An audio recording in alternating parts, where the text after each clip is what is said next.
Hey guys, welcome back. In this video we are going to see how to change password in Binance. It is very easy, you just have to follow the steps. So let's get started. Firstly, you need to click on the Binance app logo, which is located at the top left corner of the screen. Now click on profile and now click on security. Now as you can see, we got the password option. Click on it.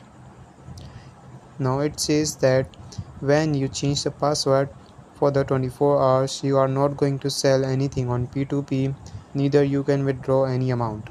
So click on continue. Firstly, you will receive a 6-digit verification code on your current email address. After writing that code, you will be able to change your password. After writing the new password and confirm password, click on confirm and you will be able to change your password. I hope this video helps you. If so, please consider in liking this video and subscribe this channel.